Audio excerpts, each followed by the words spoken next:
Bonjour, je me présente, je m'appelle Philippe et je suis plombier de métier et aujourd'hui j'aurais voulu te parler un petit peu des bruits que l'on peut trouver dans nos installations de chauffage et de plomberie. Donc on va parler vraiment des trois principaux bruits que l'on retrouve assez fréquemment, c'est-à-dire les coups de bélier, la dilatation et les bruits dans les robinetteries.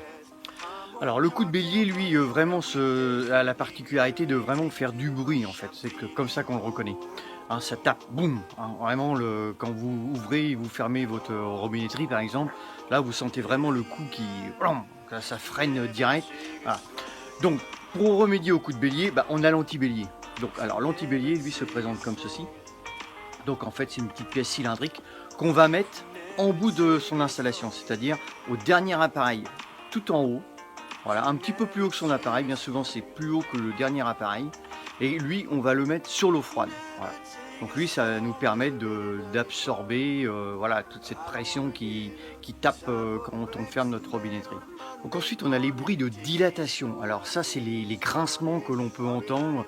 Alors, d'où ça vient? Alors, bien souvent, c'est au niveau des passages de murs, des passages de cloison.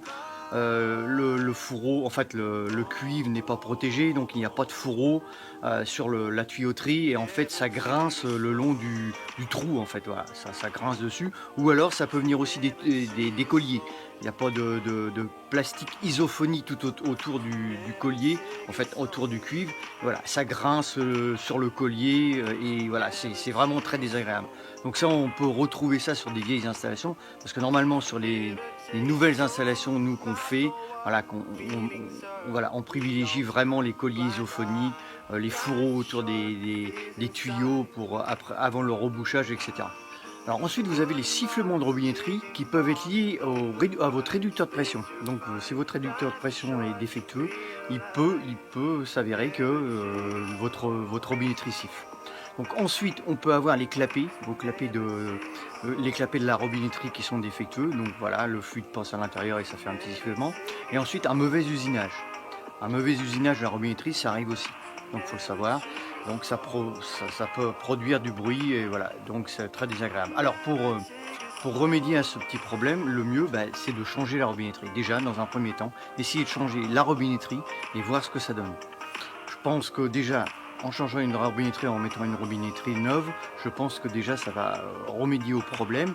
Ensuite, on peut avoir, donc une fois changé la robinetterie, si ça continue, on peut avoir un petit problème aussi au niveau du ballon d'eau chaude, c'est-à-dire au niveau du groupe de sécurité. Alors il se peut que si votre groupe de sécurité est défectueux, l'eau quand elle passe à l'intérieur, ça fait un petit sifflement et qui se propage voilà, dans votre installation et remonte jusqu'à la robinetterie. Donc ça, on l'a déjà vu ça. Ça peut aussi éventuellement être une cause.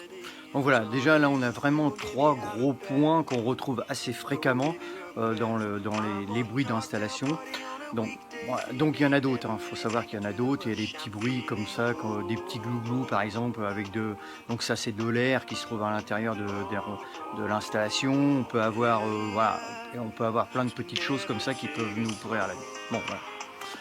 Donc écoutez, cette vidéo se termine. Si vous l'avez aimé, partagez-la, abonnez-vous. Et puis moi je vous retrouve à demain. Écoutez, ciao ciao.